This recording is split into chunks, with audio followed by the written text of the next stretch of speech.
Okay, this is for the assembly of a Mark pressed steel aircraft circa 1930s, 1940s. Doesn't matter if it's a monoplane or the biplane, they use the same wings. You can see the slots here on the leading edge of both the lower and the upper wing. And there's also a pin right here, a rolled pin. This is what the fuselage will snap into. So lay this down,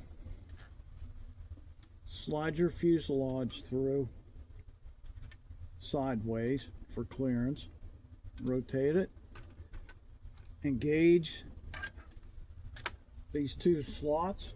Now to do that, you're going to have to squeeze the fuselage together until they line up. Okay, this lines you up with this pin. Okay, you do the opposite. You pull the fuselage apart